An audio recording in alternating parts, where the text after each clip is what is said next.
Welcome to the Long Range Shooting and Custom Rifle Building podcast presented by Wolf Precision Incorporated. Shooting and Custom Rifle Building. I am your host, Jamie Dotson, and welcome to the show.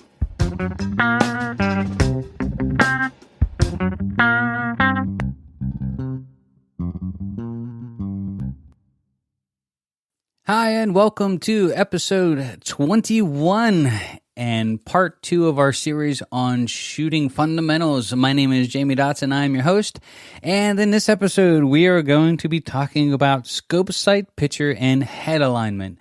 As simple as it may seem, people ask all the time, what is the top 3 things you can recommend to shooters to improve their shooting abilities?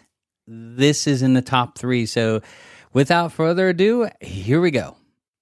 Well, welcome back to the show, and this is part 2 of our series on shooting fundamentals. My name is Jamie Dotson. I am your host, and thank you for joining us here.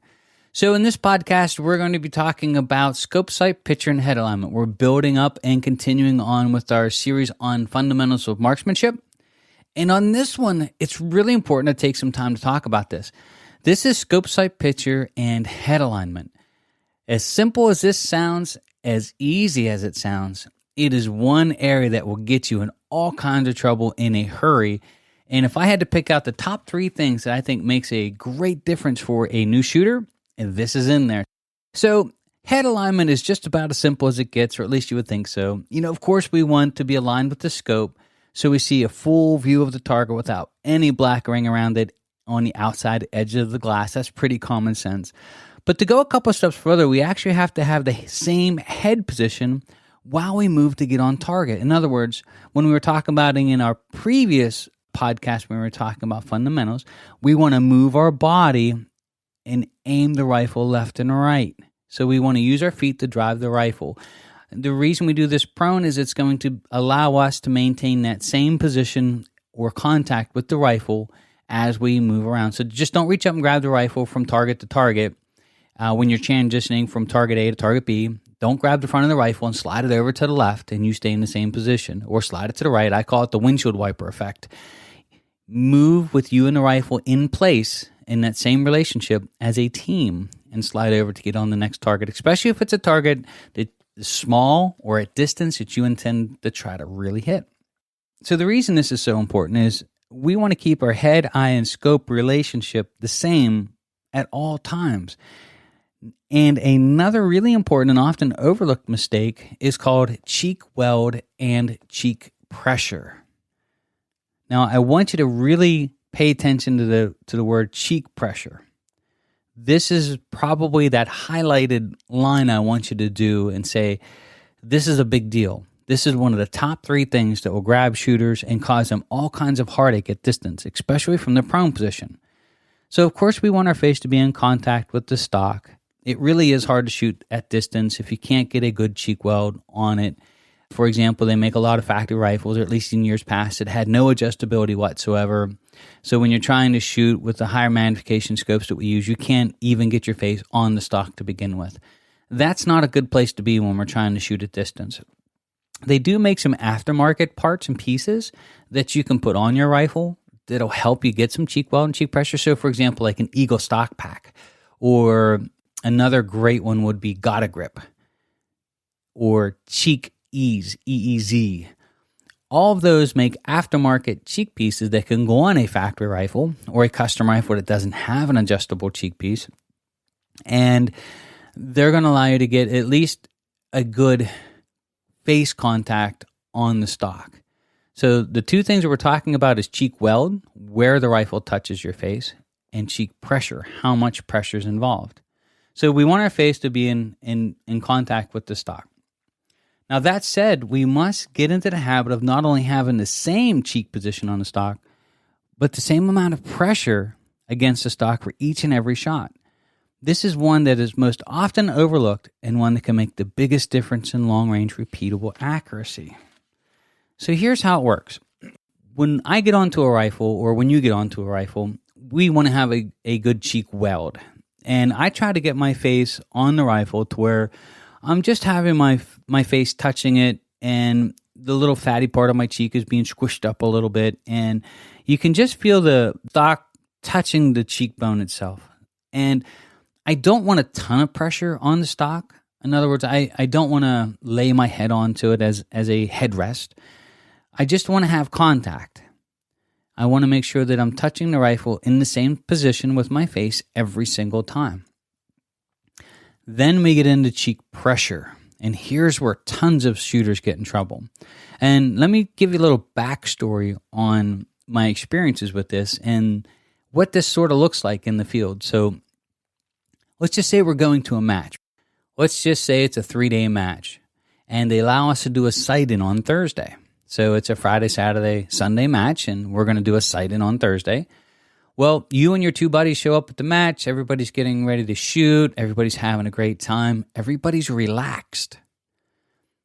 And you get a chance to shoot your 0 at 100, check your dope at 1,000. Everything's working perfect. Everybody's having a great time.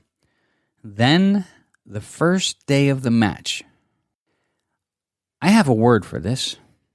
It's called shooter's tourettes. So you're on the line and your buddy's down at the very end on the other side, and you just start shooting the first relay of the match. Bang, bang, bang. All the rounds are going downrange. And over top the noise, all of a sudden you hear it. Here it comes. There's all kinds of cussing and swearing going on down from the other end of the firing line. And it's your friend. And before he gets up to tell you what's going on, I'm going to tell you what he's going to say.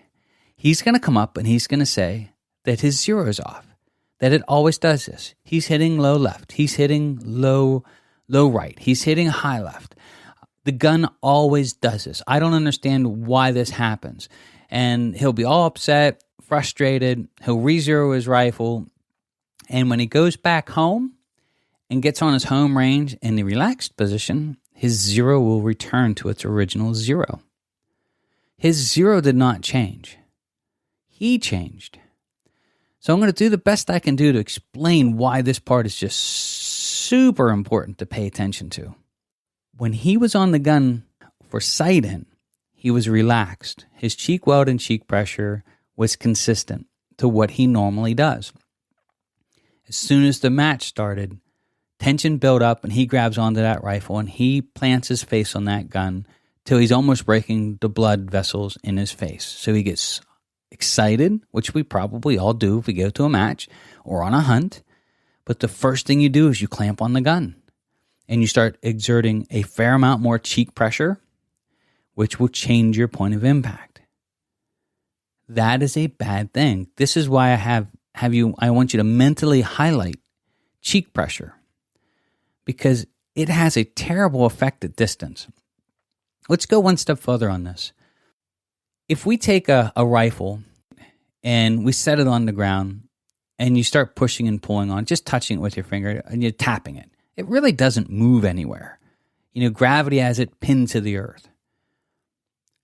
If you pick that rifle up and float it where it bounces really nice in your hand and you just touch the back of the stock, it'll turn. Another good example would be like a bowling ball. If we take a bowling ball that's setting perfectly still, you can huff and puff and blow on that. It's not moving, right? Just with your breath. If you can picture just trying to physically force that, like blowing up a balloon, you're trying to move the bowling ball with your breath. It probably isn't going to move. However, though, if you make that bowling ball roll, if you start rolling it and you get beside it and you start huffing and puffing and blowing on that bowling ball, you'll start to change its direction. Here's what happens with the rifle. Our cheeks don't push straight down on the back of the rifle. We're actually putting pressure on the side, almost consider like a 45-degree angle maybe, or a little bit more. But we're not picking up our cheeks and setting them on top of the rifle, pinning it straight to the ground. We're loading pressure up at an angle. What happens under recoil is that rifle goes into almost what would be considered like to zero gravity, right? So all these places that you're touching, pushing, pulling, and putting pressure and building pressure up on the rifle, it gets to come out. And so when that gun fires and starts in motion, that cheek pressure influences the rear of the stock and moves it. And as you change cheek pressure, it changes how the rifle's reacting under recoil. So the more cheek pressure you have, the more that bounces out when the gun fires. So if you can picture what happens to the rear of the rifle from shot to shot, if you're not paying any attention, as you start getting tired, you start to lose track of cheek pressure. And if I could do a poll of everybody out there and say, how often are you paying attention to this, or how often have you heard somebody bring this up, you'd be surprised that a lot of people really don't hear about this or talk about it. And I will tell you, as a shooter and as someone who just loves shooting at distance, that this is one of those top 3 things that once I started paying hyper attention to it, it made a world of difference for repeatability, both practicing as well as in the field at a match. I don't get excited. I'm drawing myself back to sort of pay attention to that cheek pressure. On a hunting trip, you're not trying to clamp on that rifle and manipulate it and force it to do what you want it to do. You have to let it come back and do what it naturally always does. And that means you have to have consistent contact with it, especially with your cheek weld and cheek pressure. How critical is it? If you look at the world of bench rest, they eliminate almost all human contact with the actual rifle or stock itself. They're not touching it anywhere other than the trigger. Sometimes they'll pinch the trigger using the rear of the trigger guard, but most often than not, it's a super light, ounces trigger, and they slide the rifle into battery, and they just reach in and they touch the trigger, and they let the rifle recoil freely through the front rest and through the rear bag, and then they push it back up in the battery. They do this because they know that every single place that they touch that rifle has an influence on the point of impact. And so what do? They don't touch it anywhere. They don't reach up and hold the forearm. They don't hold the rear bag. They're not gripping the rifle. They are simply touching the trigger and let it do what it naturally wants to do. If you can picture what it would be like if they had an inconsistent pressure on the left side of the rifle on every shot, they would be all over the place. Or, at the very least, not really hitting the center of the target that they want to shoot. And so when you get into working on fundamentals, there is a thing called cheek weld and cheek pressure. So as we continue this series and talking about the fundamentals of marksmanship, I just want to add a couple things here. At the end of the series, we're going to give you what's considered a mental checklist, or sort of a way that we sort of tie this all together. So my goal through this series is to point out different pieces of the recipe and say, okay, here's what we're looking for. Here's the things that we need to be paying attention to and how much. In the end, we're going to tie this all together into a way that hopefully in the field makes a lot of sense and allows you to use it quickly and easily, and gives you a tool in your toolbox to keep growing fundamentally as a shooter. So as we work through the series here, first thing I'm going to do is tell you what I really want to share with you, or tell you what I want to tell you. And then I'm going to tell you why I told you. And then we're going to sort of wrap it all together in this neat little package that we call a mental checklist, and try to put it in a way that you can put it in a proper order and when and where you're supposed to be paying attention to of each part. Now, in the next part of our series, part 3, we're going to be talking about the proper grip of the rifle and some pointers that we can point out with this. I do want to take a couple minutes to talk about some questions that we had and what we look at when we look at a proper stock for hunting. I really do think there's a difference between a sheep rifle and a shootable sheep rifle. So when you get into hunting stocks, there was always this thing about keeping things as light and small and compact as you possibly can. And I get it. I've carried rifles around for days on end that weighed 20 pounds. It is not fun. It is not fun at all. But what's really cool about the modern day age that we're living in is that we're able to build rifles that shoot like our 18 and 20 pound and 16 pound, 14 pound varmint and competition rifles, and reduce the weight to a practical shooting weight that would be reasonable to carry on a hunting trip, whether it's, sheep or, hunting the prairies for antelope, an elk hunt. And I want to talk a little bit about why. So we had a customer that had called and said, well, the adding of an adjustable length of pull and adjustable cheek piece really becomes an expense. It's $250 or $275 to add that to the rifle. Why would I want to do that? And it adds weight. And what I explained to him was this, just like we're talking about with cheek weld and cheek pressure, having the availability to adjust the length of pull to you, the shooter, especially when you get into a custom rifle. So in factory rifles, you're sort of in trouble. I mean, they make the length of pull on all the factory stocks that is really just almost designed to be one size fits all. Now, the newer ones are getting better with some adjustability to fit the shooter properly. But having a cheek piece or an adjustable cheek piece really does pay dividends. And we talked about that with the cheek weld and cheek pressure. But then you also get into the shootability of the stock itself. So you take a very super light, minimalist version stock that you can't get a good cheek weld on that weighs 18 ounces. When you're trying to get on that rifle and make that long shot, it really is the wrong piece of equipment for that job. Having a rifle like, for example, a Macmillan A3 is one of my favorites. It's a tactical stock, but it's considered a fieldable stock.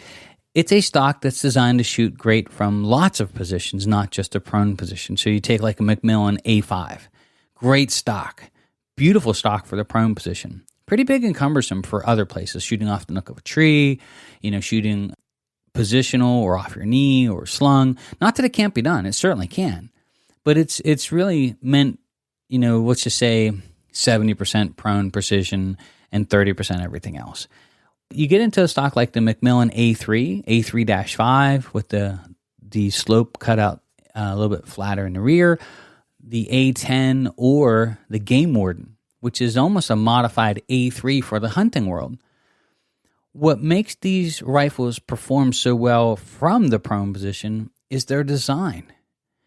And they've carried that over to make them great shootable rifles from other positions as well. The vertical grip, and we're going to talk about the grips in the next podcast. The vertical grip is so important, just to control the rifle. I don't want to get too much into that. That'll be covered on next week's podcast. But the way that the stock is designed to ride off your backpack, off of a bag, off the nook of a tree, the way that it's designed and fits the shooter in the rear, being able to use the adjustable length pull to get a good cheek weld, all of these things make the rifle almost like this. Like I explain it that it takes the rifle from, for example, you being the passenger in the car just going along for the ride and you being the driver. You have that much more control of the rifle in all of these situations, which for me is priceless. Now, the beauty of what's come out in the last several years, for example, we order all of our rifles in with carbon fiber. A, it's really tough stuff, but B, it takes these great shooting stocks. So they're a shooter's stock. Yes, you can take an offhand shot at 50 yards, but you can run them to 12 and 1,300 yards as well. And they'll do it really, really good job at it. They'll do a really, really good job at it. But because of the materials that they're able to build these with now, they are now encroaching into the territory of the super light hunting stocks. So it allows us to build a rifle, or allows you to build a rifle that you can shoot better than any other stock out there. So you'll perform better as a shooter and still carry a reasonable weight rifle. Now you compound that with a carbon fiber barrel. So you take, like, we're using Proof Research, for example. And what our goal here was with the RCC Pursuit compared to the RCC Tactical was to build a clone of a fantastic shooting rifle. We want a rifle that performs at that level of our tactical rifle, but with the weight of a real hunting rifle. something that you really could carry for days on end without saying, oh my God, I'm carrying this boat anchor around. What was I thinking? And so with the combination of the newer design stocks with the carbon fiber, the newer barrels with carbon fiber, the shootability of the great designs that are coming online, that you could take these stocks and go and shoot in a tactical match and expect it to perform really well. Well, why wouldn't you take that into a hunting scenario where you're going to shoot from probably 100 different scenarios in 100 different awkward positions, and you being able to be in control of that rifle and have it do what it's supposed to do repeatably just pays massive, massive amounts of dividends. So when you go on our website, and this leads back to the question was, why are a lot of our stocks designed like a tactical stock? It's simply because they're a shooter stock and they're designed to shoot well. And we've come up with a way to bring the precision rifles that we build for the tactical version into the hunting world with the quality and the accuracy, but without the weight. So it's sort of the best of both worlds. So I hope that answered that question. You get a chance to check out a lot of the great stocks that are coming out online. We're testing them all the time. There are some stocks we don't build on because the quality isn't quite there. And, the stock is where the rubber meets the road. So we want the rifles to perform day in and day out. The examples of the stocks that we use are on our website. It's at wolfprecision.net. Also, we want to reach out and, again, thank everybody for calling and emailing. Lots of great questions. If we read your email on the air or answer your question on the podcast, we will send you a t-shirt or a hat as our way of saying thank you and joining in for the show. And stay tuned for the next episode on part 3 of our series. We're going to be diving into the proper grip of the rifle and get a little bit more into detail on some of the areas of the stock that we think are really important. So my name is Jamie Dotson. I'm your host, and thank you for joining us. And you are listening to the Long Range Shooting and Custom Rifle Building Podcast.